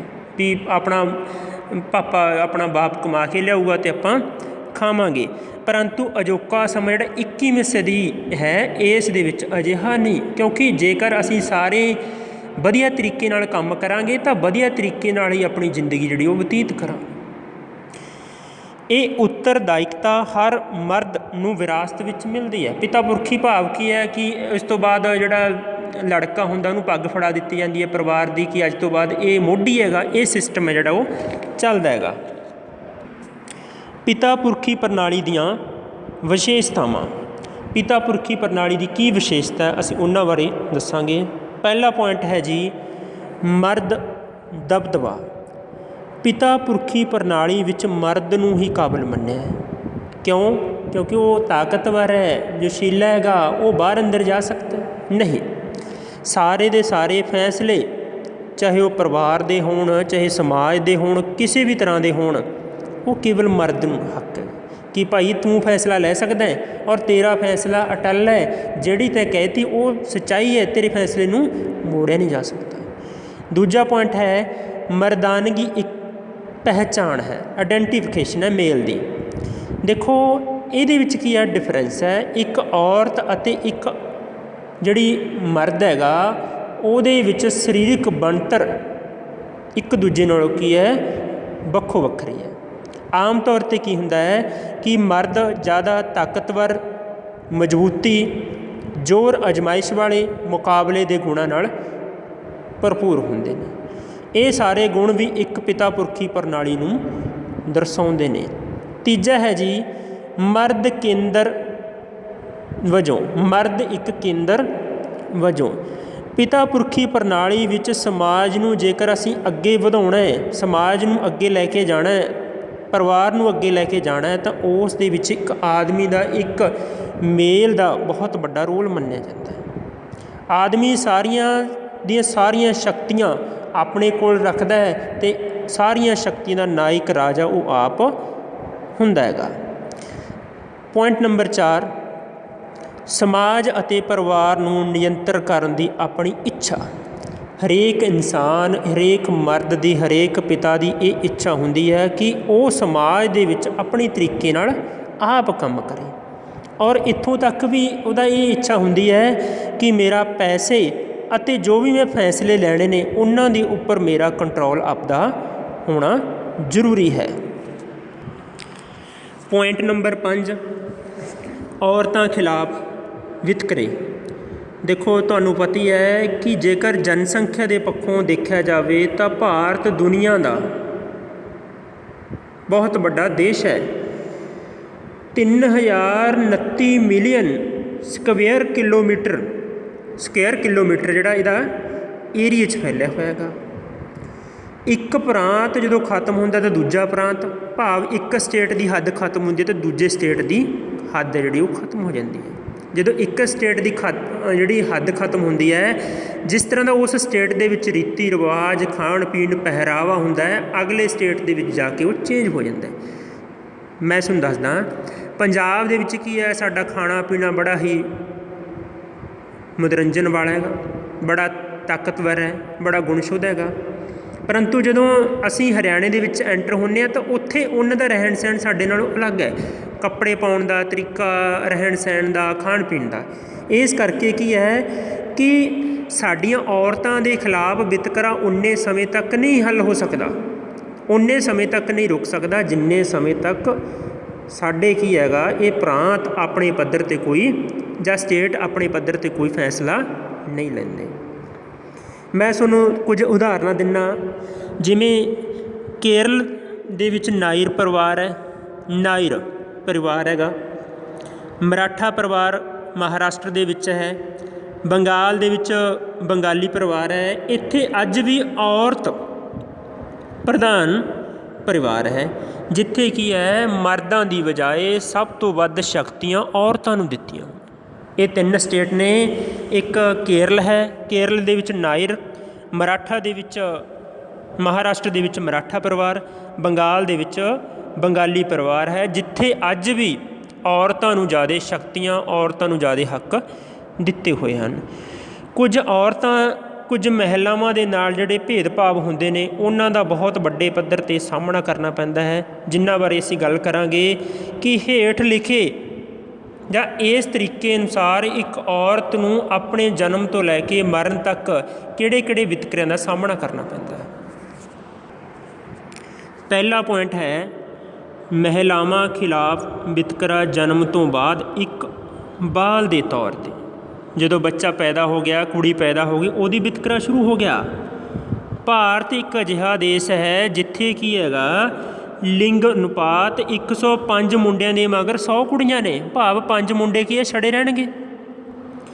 ਤਾਂ ਇਹ ਕਿਉਂ ਪਾਇਆ ਜਾਂਦਾ ਹੈ? ਕਿਉਂਕਿ ਸਾਡੇ ਪਿਤਾ ਪੁਰਖੀ ਪਰਿਵਾਰ ਦੇ ਵਿੱਚ, ਸਾਡੇ ਸਿਸਟਮ ਦੇ ਵਿੱਚ ਕੇਵਲ ਇੱਕ ਮਰਦ, ਇੱਕ ਲੜਕੇ ਨੂੰ ਹੀ ਪਹਿਲ ਦਿੱਤੀ ਜਾਂਦੀ ਹੈ। ਇਸ ਤਰੀ ਤੁਸੀਂ ਕਹਿ ਸਕਦੇ ਹੋ ਪੰਜਾਬ, ਦਿੱਲੀ ਅਤੇ ਹੋਰ ਉੱਤਰੀ ਭਾਰਤ ਵਿੱਚ ਵੀ ਲਿੰਗ ਅਨੁਪਾਤ ਹੈ ਜਿਹੜਾ ਉਹ 113 ਦੇ ਬਜਾਏ 100 ਹੈ। 113 ਕੀ 113 ਮੁੰਡੇ ਨੇ ਔਰ 113 ਮੁੰਡਿਆਂ ਪਿੱਛੇ ਕਿੰਨੀਆਂ ਕੁੜੀਆਂ ਨੇ? 100 ਕੁੜੀਆਂ ਨੇ। 1996 ਦੇ ਵਿੱਚ ਸਾਡੀ ਗੌਰਮੈਂਟ ਆਫ ਇੰਡੀਆ ਨੇ ਇੱਕ ਕਾਨੂੰਨ ਲਿਆਂਦਾ। ਗੌਰਮੈਂਟ ਆਫ ਇੰਡੀਆ ਨੇ 1996 ਦੇ ਵਿੱਚ ਇੱਕ ਕਾਨੂੰਨ ਲੈ ਕੇ ਆਏ। ਉਹ ਕਾਨੂੰਨ ਕੀ ਸੀਗਾ ਕਿ ਲਿੰਗ ਅਨੁਪਾਤ ਕਰਾਉਣਾ ਇੱਕ ਕਾਨੂੰਨੀ ਅਪਰਾਧ ਹੈ।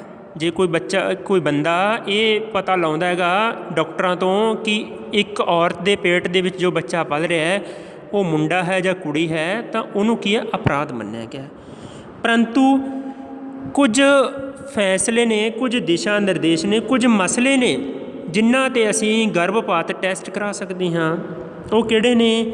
ਜਿਵੇਂ ਕੋਈ ਨਿਊ ਬੱਚਾ ਪੈਦਾ ਹੋਣਾ ਹੈ, ਆਪਦੀ ਮਾਂ ਦੇ ਪੇਟ ਦੇ ਵਿੱਚ ਹੈ, ਉਹ ਬੱਚਾ ਕੋਈ ਗੰਭੀਰ ਭਿਆਨਕ ਬਿਮਾਰੀ ਦਾ ਸ਼ਿਕਾਰ ਹੋ ਗਿਆ, ਉਹਦਾ ਅਸੀਂ ਟੈਸਟ ਕਰਾ ਸਕਦੇ ਹਾਂ ਅਲਟਰਾਸਾਊਂਡ ਦੇ ਰਾਹੀਂ। ਜਾਂ ਫਿਰ ਕਿਸੇ ਲੜਕੀ ਨੂੰ ਕਿਸੇ ਨੇ ਬਲਾਤਕਾਰ ਕਰਤਾ ਔਰ ਉਸ ਬਲਾਤਕਾਰ ਦੀ ਰਿਪੋਰਟ ਜਿਹੜੀ ਆ ਪੁਲਿਸ ਨੂੰ ਦੇਣੀ ਹੈ ਔਰ ਪੁਲਿਸ ਓਨੇ ਸਮੇਂ ਤੱਕ ਕੋਈ ਵੀ ਉਸ ਪਰਸਨ ਦੇ ਖਿਲਾਫ ਕਾਰਵਾਈ ਨਹੀਂ ਕਰਦੀ ਜਿਹਨੇ ਬਲਾਤਕਾਰ ਕੀਤਾ ਹੈ।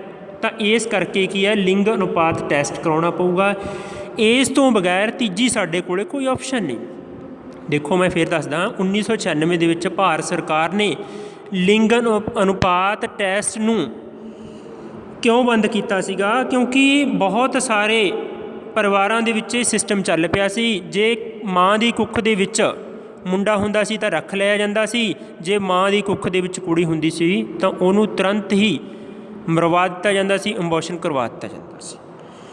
ਹੁਣ ਹੈ ਇੱਕ ਬੱਚੇ ਦੇ ਰੂਪ ਵਿੱਚ ਔਰਤ ਨਾਲ ਭੇਦਭਾਵ ਜਾਂ ਉਹਦੇ ਨਾਲ ਕੀ ਵਿਤਕਰਾ ਕੀਤਾ ਜਾਂਦਾ ਹੈ। ਸਭ ਤੋਂ ਪਹਿਲਾਂ ਆਹਾਰ ਅਤੇ ਸਿਹਤ, ਭੋਜਨ ਅਤੇ ਸਿਹਤ ਜਾਂ ਅਸੀਂ ਨਿਊਟ੍ਰੀਸ਼ਨ ਐਂਡ ਹੈਲਥ। ਬਚਪਨ ਤੋਂ ਹੀ ਕੁੜੀਆਂ ਨੂੰ ਮੁੰਡਿਆਂ ਦੀ ਬਜਾਏ, ਦੇਖੋ ਜਿਹੜੀਆਂ ਕੁੜੀਆਂ ਹੁੰਦੀਆਂ ਨੇ ਉਹਨਾਂ ਨੂੰ ਮੁੰਡਿਆਂ ਦੀ ਬਜਾਏ ਬਹੁਤ ਹੀ ਘੱਟ ਕੀ ਹੈ ਸੰਤੁਲਿਤ ਭੋਜਨ ਦਿੱਤਾ ਜਾਂਦਾ ਹੈ। ਉਹਦੀ ਬਜਾਏ ਮੁੰਡਿਆਂ ਨੂੰ ਜ਼ਿਆਦਾ ਦਿੱਤਾ ਜਾਂਦਾ ਹੈ ਕਿਉਂਕਿ ਮੁੰਡੇ ਨੇ ਪਰਿਵਾਰ ਨੂੰ ਸੰਭਾਲਣਾ ਹੈਗਾ। ਇਸ ਦੇ ਕਾਰਨ ਜਦੋਂ ਬੱਚਿਆਂ ਨੂੰ ਪੌਸ਼ਟਿਕ ਤੱਤਾਂ ਵਾਲਾ ਭੋਜਨ ਮੁਹੱਈਆ ਨਹੀਂ ਹੁੰਦਾ ਤਾਂ ਬੱਚੀਆਂ ਕੀ ਨੇ? ਕੁਪੋਸ਼ਣ ਦਾ ਸ਼ਿਕਾਰ ਹੋਏ ਨੇ। ਕੁਪੋਸ਼ਣ ਕੀ ਹੁੰਦਾ ਹੈਗਾ ਕਿ ਦੁਬਲੀਆਂ ਪਤਲੀਆਂ, ਜਦੋਂ ਬੱਚਾ ਦੁਬਲਾ ਪਤਲਾ ਹੋਊਗਾ, ਇੱਕ ਕੁੜੀ ਦੁਬਲੀ ਪਤਲੀ ਹੋਊਗੀ ਤਾਂ ਉਸ ਨੂੰ ਮੈਰਿਜ ਲਾਈਫ ਤੋਂ ਬਾਅਦ ਕੀ ਹੈ ਬਹੁਤ ਵੱਡੀਆਂ ਸਮੱਸਿਆਵਾਂ ਦਾ ਸਾਹਮਣਾ ਕਰਨਾ ਪੈ ਸਕਦਾ ਹੈ। ਅਕਸਰ ਅਮੀਨੀਆ ਬਿਮਾਰੀ ਦਾ ਸ਼ਿਕਾਰ ਹੋ ਜਾਂਦੀਆਂ ਹਨ। ਜਦੋਂ ਕੁਪੋਸ਼ਣ ਦਾ ਸ਼ਿਕਾਰ ਹੋ ਗਈਆਂ ਤਾਂ ਉਹ ਅਮੀਨੀਆ ਨਾਂ ਦੀ ਬਿਮਾਰੀ ਹੈ ਜਿਹੜੀ ਉਹਨਾਂ ਨੂੰ ਝੰਜੋੜ ਕੇ ਰੱਖ ਦਿੰਦੀ ਹੈ। ਤਾਂ ਗਰਭ ਧਾਰਨ ਕਰਨ ਸਮੇਂ ਇੱਕ ਬੱਚੀ ਨੂੰ ਕੀ ਹੈ ਬਹੁਤ ਵੱਡੀ ਸਮੱਸਿਆਵਾਂ ਦਾ ਜਿਹੜਾ ਸਾਹਮਣਾ ਕਰਨਾ ਪੈਂਦਾ ਹੈ। ਅੱਗੇ ਹੈ ਜੀ ਐਜੂਕੇਸ਼ਨ, ਸਿੱਖਿਆ।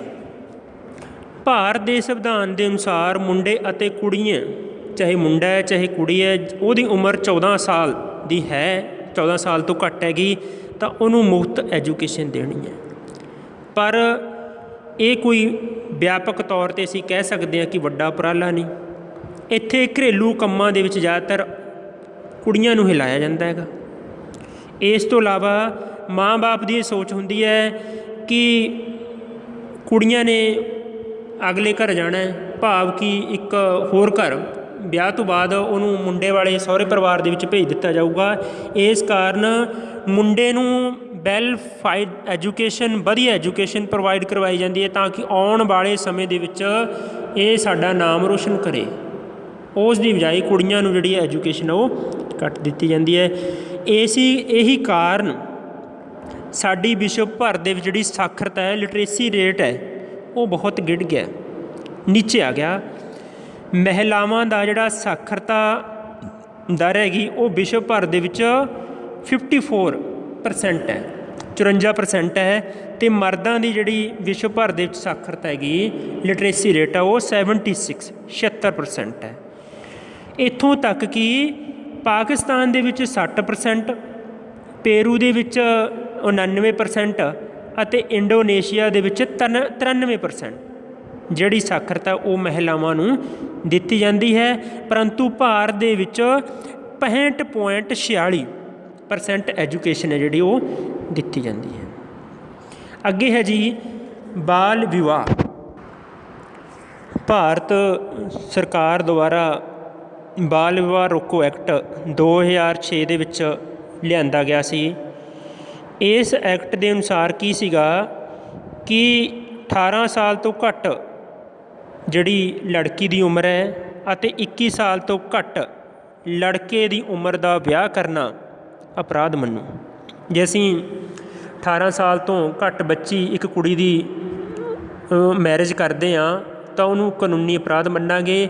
ਜੇ ਅਸੀਂ 21 ਸਾਲ ਤੋਂ ਘੱਟ ਉਮਰ ਦੇ ਮੁੰਡੇ ਦਾ ਵਿਆਹ ਕਰਦੇ ਹਾਂ ਤਾਂ ਇਹਨੂੰ ਵੀ ਕਾਨੂੰਨੀ ਅਪਰਾਧ ਮੰਨਿਆ ਜਾਊਗਾ। ਪਰੰਤੂ ਭਾਰਤ ਦੇ ਵਿੱਚ ਹਜੇ ਵੀ 80% ਲੋਕ ਪਿੰਡਾਂ ਦੇ ਵਿੱਚ ਰਹਿੰਦੇ ਨੇ। ਉੱਥੇ ਕੀ ਹੈਗਾ, ਪਰਿਵਾਰਿਕ ਤੌਰ 'ਤੇ, ਜਾਤ ਪਾਤ ਤੌਰ 'ਤੇ, ਭਾਈਚਾਰਕ ਤੌਰ 'ਤੇ ਜਿਹੜੇ ਇਹ ਕਾਨੂੰਨ ਨੇਗੇ, ਇਹਨਾਂ ਕਾਨੂੰਨਾਂ ਦਾ ਕੋਈ ਦਬਾਅ ਨਹੀਂ ਗਾ। ਅੰਦਰ ਖਾਤੇ ਕੀ ਹੈ ਕਿ ਕੁੜੀਆਂ ਦੇ ਵਿਆਹ ਹੋ ਰਹੇ ਨੇ, ਬਾਲ ਸ਼ੋਸ਼ਣ ਹੋ ਰਿਹਾ। ਯੂਨੈਸਕੋ ਨੇ 2009 ਦੇ ਵਿੱਚ ਇੱਕ ਰਿਪੋਰਟ ਭੇਜੀ ਸੀਗੀ ਪੂਰੇ ਵਿਸ਼ਵ ਦੇ ਵਿੱਚ। ਯੂਨੈਸਕੋ ਨੇ ਇੱਕ ਰਿਪੋਰਟ ਸੈਂਡ ਕੀਤੀ ਕਿ ਵਿਸ਼ਵ ਦੇ ਵਿੱਚੋਂ 40% ਜਿਹੜੀ ਮੈਰਿਜ ਹੈ, ਜਿਹੜੇ ਬਾਲ ਵਿਵਾਹ ਨੇ, ਉਹ ਭਾਰਤ 'ਚ ਹੁੰਦੇ ਨੇ। ਭਾਰਤ ਦੇ ਵਿੱਚ ਕੀ ਹੈ, 40% ਬਾਲ ਵਿਵਾਹ ਜਿਹੜੇ ਨੇਗੇ ਉਹ ਭਾਰਤ ਦੇ ਵਿੱਚ ਹੁੰਦੇ ਨੇ। ਔਰ 47% ਭਾਰਤੀ ਔਰਤਾਂ ਦਾ ਵਿਆਹ, 47% ਭਾਰਤੀ ਔਰਤਾਂ ਦਾ ਵਿਆਹ 18 ਸਾਲ ਤੋਂ ਵੀ ਘੱਟ ਉਮਰ ਦੇ ਵਿੱਚ ਕਰ ਦਿੱਤਾ ਜਾਂਦਾ ਹੈ। ਇਹ ਸਭ ਤੋਂ ਵੱਡਾ ਭਿਆਨਕ ਕਾਰਨ ਹੈ।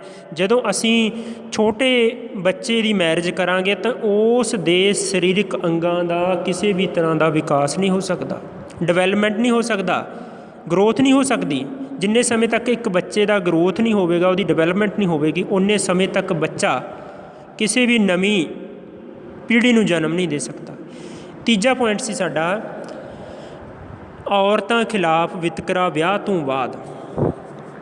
ਇੱਕ ਕੁੜੀ ਪੈਦਾ ਹੋ ਗਈ, ਜਨਮ ਹੋ ਗਿਆ, ਬਹੁਤ ਪੜ੍ਹਾਈ ਦੇ ਵਿੱਚ ਉਹਨੂੰ ਪਿੱਛੇ ਛੱਡਿਆ ਗਿਆ, ਹੁਣ ਉਹਦਾ ਵਿਆਹ ਹੋ ਗਿਆ, ਪਰੰਤੂ ਵਿਆਹ ਦੇ ਵਿੱਚ ਵੀ, ਵਿਆਹ ਤੋਂ ਬਾਅਦ ਵੀ ਕੀ ਆ, ਉਹਨੂੰ ਵੱਡੇ ਵੱਡੇ ਪੱਖਪਾਤ ਦਾ ਸਾਹਮਣਾ ਕਰਨਾ ਪੈਂਦਾ।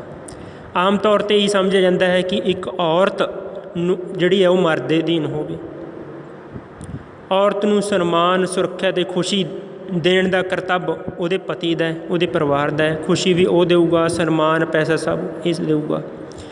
ਪਰੰਤੂ ਮੌਜੂਦਾ ਹਾਲਾਤ, ਜਿਹੜੀ ਅੱਜ ਦੀ ਸਦੀ ਹੈ, ਇਹਦੇ ਵਿੱਚ ਕੀ ਹੈ, ਇੱਕ ਔਰਤ ਅਤੇ ਮਰਦ ਨੂੰ ਜਿਹੜੇ ਬਰਾਬਰ ਦੇ ਅਧਿਕਾਰ ਦਿੱਤੇ ਗਏ। ਇੱਥੋਂ ਤੱਕ ਕਿ ਭਾਰਤ ਦੇ ਜ਼ਿਆਦਾਤਰ ਹਿੱਸਿਆਂ ਦੇ ਵਿੱਚ ਕੀ ਹੈ, ਜਿੱਥੇ ਇੱਕ ਪਤੀ ਦਾ ਇੱਕ ਔਰਤ ਦੇ ਉੱਪਰ ਅਧਿਕਾਰ ਹੁੰਦਾ ਹੈ, ਉੱਥੇ ਇੱਕ ਤੀਜੀ ਸ਼ਕਤੀ ਵੀ ਆਉਂਦੀ ਹੈ। ਤੀਜੀ ਸ਼ਕਤੀ ਕੀ ਹੈ, ਪਤੀ ਦੀ ਮਾਂ ਭਾਵ ਸੱਸ ਦਾ ਵੀ ਅਧਿਕਾਰ ਹੁੰਦਾ ਹੈ। ਜੇ ਪਤਨੀ ਨੇ ਆਪਦੇ ਪੇਕੇ ਜਾਣਾ ਹੈ ਤਾਂ ਉਸ ਨੂੰ ਆਪਣੀ ਪਤੀ ਤੋਂ ਪੁੱਛਣਾ ਪੈਂਦਾ। ਜੇ ਪਤੀ ਆਊਂ ਗਾਊਂ ਕਰੀ ਜਾਂਦਾ ਹੈ ਤਾਂ ਫਿਰ ਉਸ ਨੂੰ ਕੀ ਕਰਨਾ ਪੈਂਦਾ, ਆਪਣੀ ਸੱਸ ਤੋਂ ਪੁੱਛਣਾ ਪੈਂਦਾ। ਜੇ ਦੋਨਾਂ ਵੱਲੋਂ ਜਵਾਬ ਤਾਂ ਇਹ ਸਮਝ ਲਓ ਤੁਸੀਂ ਜਾ ਨਹੀਂ ਸਕਦੇ। ਵਿਆਹ ਤੋਂ ਬਾਅਦ ਵੀ ਇੱਕ ਔਰਤ ਦੇ ਉੱਪਰ ਬਹੁਤ ਜ਼ੁਲਮ ਹੁੰਦੇ ਨੇ। ਜਿੰਦਾ ਜਲਾ ਦਿੱਤਾ ਜਾਂਦਾ ਹੈ, ਮਾਰ ਦਿੱਤਾ ਜਾਂਦਾ ਹੈ, ਰੋੜ ਦਿੱਤਾ ਜਾਂਦਾ ਹੈਗਾ, ਪਤਾ ਨਹੀਂ ਕੀ ਕੁਝ ਸੱਭਿਆਚਾਰਕ ਧਾਰਮਿਕ ਤੌਰ 'ਤੇ ਕੀ ਕੁਛ ਕੀਤਾ ਜਾਂਦਾ ਹੈ। ਰਾਸ਼ਟਰੀ ਅਪਰਾਧ ਬਿਊਰੋ ਦੇ ਰਿਕਾਰਡ ਅਨੁਸਾਰ 2009 ਤੱਕ ਭਾਰਤ ਵਿੱਚ 8239 ਦਾਜ ਦੇ ਕੇਸ ਸੀਗੇ ਔਰ 1285 ਕੁੜੀਆਂ ਮਾਰਤੀਆਂ, ਉਹਨਾਂ ਨੂੰ ਪਤਾ ਨਹੀਂ ਵੀ ਕੀ ਕਰਤਾ। 4890 ਕੇਸ ਨੇ ਜਿਹੜੇ ਬਗੈਰ ਪੜਤਾਲ, ਜਿਨ੍ਹਾਂ ਦੀ ਕੋਈ ਪੜਤਾਲ ਨਹੀਂ ਹੋਈ ਵੀ ਕਿੱਧਰ ਡੇਗਤੀ, ਕਿੱਧਰ ਮਾਰਤੀ, ਕਿੱਥੇ ਗਵਾਤੀ। ਇਸ ਕਰਕੇ ਇਹ ਸਿਸਟਮ ਜਿਹੜਾ ਗਲਤ ਹੋ ਰਿਹਾ। ਅਗਲਾ ਪੁਆਇੰਟ ਹੈ ਜੀ, ਔਰਤਾਂ ਖਿਲਾਫ ਵਿਤਕਰਾ। ਇੱਕ ਵਿਧਵਾ ਹੋਣ ਦੇ ਨਾਤੇ ਭਾਰਤ ਸਰਕਾਰ, ਗੌਰਮੈਂਟ ਆਫ ਇੰਡੀਆ ਨੇ ਵਿਧਵਾ ਔਰਤਾਂ ਦੇ ਅਧਿਕਾਰਾਂ ਦੀ ਰੱਖਿਆ ਲਈ ਕਈ ਕਾਨੂੰਨ ਲਿਆਂਦੇ। ਜਿਵੇਂ ਜਿਹੜੀਆਂ ਸਾਡੀ ਰਵਾਇਤੀ ਰਸਮਾਂ ਸੀ, ਰਵਾਇਤੀ ਪੁਰਾਣੇ ਸਮੇਂ ਤੋਂ ਚੱਲੀਆਂ ਰਹੀਆਂ ਸੀ, ਜਿਵੇਂ ਸਤੀ ਪ੍ਰਥਾ ਸੀ। ਸਤੀ ਪ੍ਰਥਾ ਕੀ ਸੀ ਕਿ ਜਦੋਂ ਕਿਸੇ ਪਤਨੀ ਦਾ ਪਤੀ ਮਰ ਜਾਂਦਾ ਸੀ ਤਾਂ ਉਸ ਪਤਨੀ ਨੂੰ ਵੀ ਉਹਦੀ ਜਿੰਦਾ ਚਿਤਾ ਦੇ ਵਿੱਚ ਲਾ ਦਿੱਤਾ ਜਾਂਦਾ ਸੀ। ਸਮਝੋ ਕੀ ਹੈ ਕਿ ਜਿਸ ਪਤਨੀ ਦਾ ਘਰ ਵਾਲਾ ਮਰ ਗਿਆ ਤਾਂ ਉਸ ਪਤਨੀ ਨੂੰ ਵੀ ਆਪਣੇ ਘਰ ਵਾਲੇ ਨਾਲ ਹੀ ਮਰਨਾ ਪਊਗਾ, ਇਹ ਕਾਨੂੰਨ ਸੀ। ਪਰੰਤੂ ਸਰਕਾਰ ਨੇ ਇਹ 'ਤੇ ਬੈਨ ਲਗਾ ਦਿੱਤਾ। ਭਾਰਤੀ ਸਮਕਾਲੀ ਸਮਾਜ ਵਿੱਚ ਜਿੱਥੇ ਔਰਤਾਂ ਲਈ ਬਹੁਤ ਕਾਨੂੰਨ ਬਣੇ ਹੋਏ ਹਨ, ਉੱਥੇ ਹੀ ਸਮਾਜ ਵਿੱਚ ਰੂੜੀਵਾਦੀ ਨਿਯਮਾਂ ਕਾਰਨ ਅੱਜ ਵੀ ਵਿਧਵਾ ਔਰਤ ਨੂੰ ਇੱਕ ਬੋਝ ਸਮਝਿਆ ਜਾਂਦਾ ਹੈ। ਰੂੜੀਵਾਦੀ ਕਿਹੜੇ ਹੁੰਦੇ ਨੇ? ਅਨਪੜ੍ਹ ਵਿਚਾਰ। ਅਨਪੜ੍ਹਤਾ ਵਾਲੇ ਵਿਚਾਰਾਂ ਦੇ ਕਾਰਨ ਅੱਜ ਵੀ ਇੱਕ ਔਰਤ ਜਿਹੜੀ ਵਿਧਵਾ ਜਿਹਦਾ ਪਤੀ ਮਰ ਗਿਆ, ਉਹਨੂੰ ਕੀ ਹੈ, ਸਮਾਜ ਦੇ ਵਿੱਚ ਬੋਝ ਸਮਝਿਆ ਜਾਂਦਾ ਹੈ, ਬੁਰੀਆਂ ਨਜ਼ਰਾਂ ਨਾਲ ਦੇਖਿਆ ਜਾਂਦਾ ਹੈ। ਜਿਸ ਕਰਕੇ ਕਈ ਵਾਰ ਤਾਂ ਉਸ ਨੂੰ ਸਹੁਰਾ ਪਰਿਵਾਰ ਹੀ ਛੱਡ ਦਿੰਦਾ ਹੈ। ਉਹਦੇ ਬੱਚੇ ਹੁੰਦੇ ਨੇ, ਬੱਚਿਆਂ ਤੋਂ ਵੱਖ ਕਰ ਦਿੱਤਾ ਜਾਂਦਾ ਹੈ, ਉਹਨੂੰ ਪੇਕੇ ਘਰ ਭੇਜ ਦਿੱਤਾ ਜਾਂਦਾ ਹੈ। ਕਈ ਵਾਰ ਉਸ ਨੂੰ ਉਸ ਦਾ ਆਪਣਾ ਪਰਿਵਾਰ ਜਾਂ ਜਨਮ ਪਰਿਵਾਰ ਵਾਲੇ ਵੀ ਉਸ ਨੂੰ ਅਪਣਾਉਂਦੇ ਨਹੀਂ। ਜਿਸ ਘਰ ਦੀ ਉਹ ਧੀ ਹੁੰਦੀ ਹੈ, ਕਈ ਵਾਰ ਤਾਂ ਉਹ ਵੀ ਛੱਡ ਦਿੰਦੇ ਨੇ ਕਿ ਸਾਡੀ ਤਾਂ ਇਹ ਧੀ ਨਹੀਂ, ਸਾਡੇ ਇਹਦੇ ਨਾਲ ਕੋਈ ਰਿਸ਼ਤਾ ਨਾਤਾ ਨਹੀਂ, ਸਾਡਾ ਕੋਈ ਇਹਦੇ ਨਾਲ ਲਿੰਕ ਨਹੀਂ। ਇਸ ਕਰਕੇ ਅੱਜ ਦੀ ਜਿਹੜੀ ਔਰਤ ਹੈ, ਅੱਜ ਦੀ ਪੜ੍ਹੀ ਲਿਖੀ ਔਰਤ ਹੈ, ਅੱਜ ਦੀ ਪੜ੍ਹੀ ਲਿਖੀ ਕੁੜੀ ਹੈ, ਉਸ ਨੂੰ ਆਪਣੇ ਪੈਰਾਂ 'ਤੇ ਆਪ ਖੜ੍ਹੇ ਹੋਣ ਦੀ ਬਹੁਤ ਲੋੜ ਹੈ। ਸਾਡੇ ਭਾਰਤ ਦੇ ਵਿੱਚ ਕਈ ਕੱਟੜ ਪਰਿਵਾਰ ਅੱਜ ਵੀ ਵਿਧਵਾ ਔਰਤ ਦੇ ਸਿਰ ਮਨਵਾਉਂਦੇ ਨੇ। ਜਿਹੜੇ ਕੱਟੜ ਪਰਿਵਾਰ ਨੇ, ਕੱਟੜ ਪੰਥੀ ਨੇਗੇ, ਉਹ ਕੀ ਕਰਦੇ ਨੇ? ਸਿਰ ਮਨਵਾ ਦਿੰਦੇ ਨੇ, ਚਿੱਟੇ ਕੱਪੜੇ ਪਵਾ ਦਿੰਦੇ ਨੇਗੇ। ਉਸ ਦੁਆਰਾ ਕਿਸੇ ਵੀ ਜਸ਼ਨ ਵਿੱਚ ਸ਼ਾਮਲ ਹੋਣ ਦੀ ਪਾਬੰਦੀ ਹੁੰਦੀ ਹੈ। ਭਾਵ ਕੀ ਹੈ, ਉਹ ਕਿਸੇ ਵਿਆਹ ਸ਼ਾਦੀ ਦੇ ਕਿਸੇ ਚੰਗੇ ਸਮਾਗਮ ਦੇ ਵਿੱਚ ਸ਼ਾਮਲ ਨਹੀਂ ਹੋ ਸਕਦੀਆਂ। ਉਹ ਵਿਆਹ ਵਾਲੇ ਘਰ ਵਿੱਚ ਜ਼ਿਆਦਾ ਸ਼ਾਮਲ ਨਹੀਂ ਹੁੰਦੀਆਂ। ਅਗਲਾ ਪੁਆਇੰਟ ਹੈ ਜੀ, ਔਰਤ ਇੱਕ ਜ਼ਿੰਮੇਵਾਰੀ ਜਾਂ ਜਿਹੜੀ ਸਾਡੀ ਮਹਿਲਾ ਹੈਗੀ, ਉਹ ਇੱਕ ਜ਼ਿੰਮੇਵਾਰੀ ਹੈ। ਸਾਡਾ ਦੇਸ਼ ਵਿੱਚ ਬਹੁਤ ਹੀ ਕੰਟੜ ਪਿਤਾ ਪੁਰਖੀ ਰਵਾਇਤਾਂ ਅਨੁਸਾਰ ਔਰਤਾਂ ਨੂੰ ਹੱਕਾਂ ਤੋਂ ਵਾਂਝਾ ਕੀਤਾ ਗਿਆ ਹੈ। ਕਿਵੇਂ? ਜੇ ਸਾਡੇ ਘਰ ਦੇ ਵਿੱਚ ਮੁੰਡਾ ਹੁੰਦਾ ਹੈ ਤਾਂ ਬਹੁਤ ਵੱਡੇ ਪੱਧਰ 'ਤੇ ਜਸ਼ਨ ਉਤਸ਼ਾਹ ਨਾਲ ਇੱਕ ਤਿਉਹਾਰ ਮਨਾਇਆ ਜਾਂਦਾ ਹੈ। ਪਰ ਜਦੋਂ ਕੋਈ ਕੁੜੀ ਹੁੰਦੀ ਹੈ ਤਾਂ ਉਦੋਂ ਉਸ ਨੂੰ ਬਦਕਿਸਮਤੀ ਦੇ ਨਾਲ ਜੋੜਿਆ ਜਾਂਦਾ ਹੈ। ਇਸ ਤੋਂ ਇਲਾਵਾ ਮਰਦ ਜਾਂ ਆਦਮੀ ਨੂੰ ਇੱਕ ਸੰਪੱਤੀ ਲਈ ਵੀ ਜ਼ਰੂਰੀ ਸਮਝਿਆ ਜਾਂਦਾ ਹੈ। ਕਿਵੇਂ? ਇੱਕ ਬੰਦਾ ਪੈਸੇ ਕਮਾਉਣ ਲਈ ਸਮਰੱਥ ਹੈ। ਇਹ ਥੋੜ੍ਹੀ ਹੈ ਵੀ ਬੰਦਾ ਜਿਹੜਾ ਮਰਦ ਹੈ ਉਹ ਪੈਸੇ ਕਮਾ ਸਕਦਾ ਹੈ, ਲੜਕੀ ਕਿਉਂ ਨਹੀਂ ਕਮਾ ਸਕਦੀ? ਕਮਾ ਸਕਦੀ ਹੈ। ਦੂਜਾ, ਪਰਿਵਾਰ ਨੂੰ ਪਾਲ ਸਕਦਾ ਹੈ। ਮਰਦ ਕੀ ਹੈ? ਪਰਿਵਾਰ ਨੂੰ ਪਾਲ ਸਕਦਾ ਹੈ। ਬਿਲਕੁਲ ਗਲਤ। ਦੇਖੋ, ਜੇ ਮਰਦ ਕਮਾਉਣ ਵਾਲਾ ਹੋਵੇ ਅਤੇ ਉਹਦੀ ਪਤਨੀ ਗਵਾਉਣ ਵਾਲੀ ਹੋਵੇ, ਪਰਿਵਾਰ ਦਾ ਕਦੇ ਵੀ ਵਿਕਾਸ ਨਹੀਂ ਹੋ ਸਕਦਾ। ਜਿੰਨੇ ਸਮੇਂ ਤੱਕ ਉਹ ਦੋਨੇ ਵਧੀਆ ਪੱਧਰ 'ਤੇ ਵਧੀਆ ਤਰੀਕੇ ਨਾਲ ਪੈਸੇ ਕਮਾਉਂਦੇ ਨਹੀਂ, ਆਪਣਾ ਪਾਲਣ ਪੋਸ਼ਣ, ਆਪਣਾ ਕੰਮ ਕਾਰ ਨਹੀਂ ਕਰਦੇ, ਉਨੇ ਸਮੇਂ ਤੱਕ ਪਰਿਵਾਰ ਦੀ ਵਧੀਆ ਤਰੀਕੇ ਨਾਲ ਪਾਲਣ ਪੋਸ਼ਣ ਨਹੀਂ ਹੋ ਸਕਦਾ। ਤੀਜਾ ਪੁਆਇੰਟ ਹੈ ਬਿਰਧ ਮਾਪਿਆਂ ਦੀ ਸੰਭਾਲ। ਆਮ ਤੌਰ 'ਤੇ ਸਮਝਿਆ ਜਾਂਦਾ ਹੈ ਕਿ ਮੁੰਡੇ ਨੇ ਜਿਹੜੇ ਉਹ ਬਿਰਧ ਮਾਪਿਆਂ ਦੀ ਸੰਭਾਲ ਕਰਨਗੇ। ਅਜਿਹਾ ਬਿਲਕੁਲ ਹੀ ਗਲਤ। ਔਰਤ ਵਿਆਹ ਕੇ ਲਿਆਈਏ ਕਾਹਦੇ ਵਾਸਤੇ? ਕਿ ਸਾਡੇ ਘਰ ਦੇ ਕੰਮ ਨਾ ਰਹਿ ਜਾਣ? ਨਹੀਂ। ਜੇਕਰ ਔਰਤ ਨਾਲ ਮੈਰਿਜ ਕੀਤੀ ਹੈ ਤਾਂ ਉਹ ਜਿੱਥੇ ਘਰੇਲੂ ਕੰਮ ਕਰੂਗੀ, ਉੱਥੇ ਨਾਲ ਨਾਲ ਸਾਡੇ ਹੋਰ ਜਿਹੜੇ ਕੰਮ ਨੇ ਉਹਨਾਂ ਦੇ ਵਿੱਚ ਵੀ ਹੱਥ ਨਾਲ ਹੱਥ ਵਟਾਵੇਗੀ। ਇਸ ਤੋਂ ਇਲਾਵਾ ਜਿਹੜੀ ਕੁੜੀ ਹੈ ਉਹਨੂੰ ਕੁਝ ਜ਼ਿੰਮੇਵਾਰੀ ਦਾ ਬੋਝ ਸਮਝਿਆ ਜਾਂਦਾ ਹੈ। ਕਿਵੇਂ? ਉਹ ਪੈਸਾ ਨਹੀਂ ਕਮਾ ਸਕਦੀ, ਉਹ ਪੈਸਾ ਕਮਾਉਣ ਦੇ ਲਈ ਸਮਰੱਥ ਨਹੀਂ, ਉਹ ਬਾਹਰ ਨਹੀਂ ਜਾ ਸਕਦੀ, ਉਹ ਮਰਦਾਂ ਦੇ ਮੁਕਾਬਲੇ ਆਰਥਿਕ ਅਤੇ ਭਾਵਨਾਤਮਕ ਤੌਰ 'ਤੇ ਕਾਬਿਲ ਨਹੀਂ। ਠੀਕ ਹੈ। ਬਚਪਨ ਅਤੇ ਜਵਾਨੀ ਵਿੱਚ ਇੱਕ ਕੁੜੀ ਹਮੇਸ਼ਾ ਹੀ ਆਪਣੇ ਮਾਪਿਆਂ ਦੇ ਘਰ ਦੇ ਘਰੇਲੂ ਕੰਮ ਕਰਦੀ ਹੈ। ਜਿਸ ਘਰ ਦੇ ਪੇਰੈਂਟਸ ਦੇ ਘਰੇ ਕੀ ਕਰਦੀ ਹੈ, ਇੱਕ ਕੁੜੀ ਘਰੇਲੂ ਕੰਮ ਕਰਦੀ ਹੈ ਅਤੇ ਵਿਆਹ ਤੋਂ ਬਾਅਦ ਉਹ ਆਪਣੇ ਪਤੀ ਦੇ ਘਰ ਲੈਣ ਲੱਗ ਪੈਂਦੀ ਹੈ। ਕੁੜੀ ਦੇ ਪਰਿਵਾਰ ਨੂੰ ਵੀ ਇਹ ਘਾਟਾ ਮਹਿਸੂਸ ਹੁੰਦਾ ਹੈ। ਸਭ ਤੋਂ ਵੱਧ ਮਹੱਤਵਪੂਰਨ ਦਾਜ ਦਾ ਸਿਸਟਮ। ਅਗਲਾ ਪੁਆਇੰਟ ਹੈ ਜੀ ਸਾਡਾ ਡੋਰੀ ਸਿਸਟਮ, ਦਾਜ ਪ੍ਰਥਾ।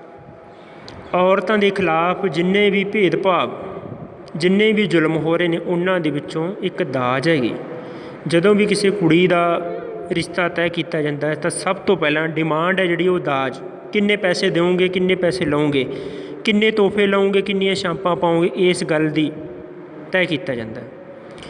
परंतु गौरमेंट ऑफ इंडिया ने 1971 ਦੇ ਵਿੱਚ ਇੱਕ ਕਾਨੂੰਨ ਬਣਾਤਾ कि ਅੱਜ ਤੋਂ ਬਾਅਦ ਜਿਹੜਾ ਵੀ ਬੰਦਾ ਦਾਜ ਲੈਂਦਾ ਹੈ ਜਾਂ ਦਾਜ ਦਿੰਦਾ ਉਸ ਦੇ ਖਿਲਾਫ ਕਾਨੂੰਨੀ ਕਾਰਵਾਈ ਹੋਊਗੀ। ਪਰ ਇਹ ਕਾਨੂੰਨ ਕੀ ਹੈ, ਇੱਕ ਕਾਨੂੰਨ ਹੀ ਬਣ ਕੇ ਰਹਿ ਗਿਆ, ਕਿਉਂਕਿ ਸਾਡੇ ਸਮਾਜ ਦੇ ਵਿੱਚ ਅੰਦਰ ਖਾਤੇ ਕੀ ਹੈ, ਦਾਜ ਦਿੱਤਾ ਜਾ ਰਿਹਾ ਹੈ। ਲੱਖਾਂ ਦੀ ਤਾਦਾਦ ਦੇ ਵਿੱਚ ਪੈਸਾ, ਸੋਨਾ, ਚਾਂਦੀ ਦਿੱਤਾ ਜਾਂਦਾ ਹੈ। ਬਦਕਿਸਮਤੀ ਇਹ ਹੈ ਕਿ ਇਹ ਜਿਹੜੀ ਰਵਾਇਤ ਹੈ ਇਹ ਸਾਡੇ ਸਮਾਜ ਦੇ ਵਿੱਚ ਪਹਿਲਾਂ ਨਹੀਂ ਸੀਗੀ। ਜੇ ਤੁਸੀਂ ਸੋਚੋਗੇ ਕਿ ਪੁਰਾਣੀ ਰਵਾਇਤੀ ਸੀਗੀ, ਪੁਰਾਣੀ ਸੀ, ਨਹੀਂ, ਇਹ ਕੀ ਹੈ, ਇਹ ਤਾਂ ਹੁਣੀ ਚੱਲੀ ਹੈਗੀ। ਇਹਦੇ ਨਾਲ ਕੀ ਹੈ ਕਿ ਨਾਲੇ ਕੁੜੀ ਲੈ ਲਓ, ਨਾਲੇ ਪੈਸਾ ਲੈ ਲਓ, ਨਾਲੇ ਗੱਡੀ ਲੈ ਲਓ, ਸਭ ਕੁਛ ਲੈ ਲਓ। ਤਾਂ ਇਹਦੇ ਨਾਲ ਕੀ ਹੈ, ਇੱਕ ਪਤੀ ਅਤੇ ਪਤਨੀ ਦੇ ਜਿਹੜੇ ਸੀਮਤ ਅਧਿਕਾਰ ਨੇ ਉਹਨਾਂ ਦੇ ਉੱਪਰ ਵੀ ਵੱਡੀ ਸੱਟ ਮਾਰੀ ਹੈ। ਲਾਸਟ ਪੁਆਇੰਟ ਹੈ ਜੀ ਸਾਡਾ, ਔਰਤਾਂ ਖਿਲਾਫ ਵਿਤਕਰਾ ਵਿਰਾਸਤ ਲਈ। ਚਾਹੇ ਪੜ੍ਹੀ ਲਿਖੀ ਸ਼ਹਿਰੀ ਮੱਧ ਵਰਗ ਸਮਾਜ ਵਿੱਚ ਔਰਤਾਂ ਦੇ ਹੱਕ ਵਿੱਚ ਸੁਧਾਰ ਹੈ, ਪਰ ਅਜੇ ਵੀ ਪਿਤਾ ਪੁਰਖੀ ਪ੍ਰਣਾਲੀ ਜਾਂ ਮਰਦ ਪ੍ਰਧਾਨ ਸਮਾਜ ਵਿੱਚ ਔਰਤ ਖਿਲਾਫ ਲਿੰਗ ਅਸਮਾਨਤਾ ਨੂੰ ਲੈ ਕੇ ਪੱਖਪਾਤ ਜਾਰੀ ਹੈ। ਅਸੀਂ ਇੰਨੀ ਤਰੱਕੀ ਕਰ ਲਈ, ਚੰਦ 'ਤੇ ਪਹੁੰਚ ਗਏ, ਮੰਗਲ 'ਤੇ ਪਹੁੰਚ ਗਏ, 21ਵੀਂ ਸਦੀ 'ਚ ਆ ਗਏ, ਪਰੰਤੂ ਜਿਹੜੀ ਬਿਮਾਰੀ ਸਾਨੂੰ ਪੁਰਾਣੇ ਸਮੇਂ ਸੀ ਉਹੀ ਬਿਮਾਰੀ ਅੱਜ ਹੈ। ਅੱਜ ਵੀ ਕੀ ਹੈ, ਅਸੀਂ ਡਿਫਰੈਂਟ ਡਿਫਰੈਂਸ ਕਰਦੇ ਹਾਂ ਕਿ ਉਹ ਬੱਚਾ, ਉਹ ਲੇਡੀਜ਼ ਹੈ, ਉਹ ਫੀਮੇਲ ਹੈ, ਉਹ ਮੇਲ ਹੈਗਾ, ਉਹ ਲੜਕੀ ਹੈ, ਉਹ ਮੁੰਡਾ ਹੈਗਾ। ਅੱਜ ਵੀ ਕੀ ਅਸੀਂ ਸਮਝਦੇ ਹਾਂ ਕਿ ਜੇਕਰ ਸਾਡੇ ਘਰ ਮੁੰਡਾ ਹੋਊਗਾ ਤਾਂ ਉਹ ਪਿਤਾ ਪੁਰਖੀ ਜਿਹੜੀ ਸਾਡੀ ਵਿਰਾਸਤ ਨੂੰ ਸੰਭਾਲ ਕੇ ਰੱਖੂਗਾ। ਪੰਡਿਤ ਜਵਾਹਰ ਲਾਲ ਨਹਿਰੂ ਦੀ ਉਹ ਗੱਲ ਯਾਦ ਆਉਂਦੀ ਹੈ ਜਿਸ ਵਿੱਚ ਉਹਨਾਂ ਨੇ ਕਿਹਾ ਸੀ ਕਿ ਕਿਸੇ ਵੀ ਦੇਸ਼ ਜਾਂ ਕੌਮ ਦੇ ਹਾਲਾਤਾਂ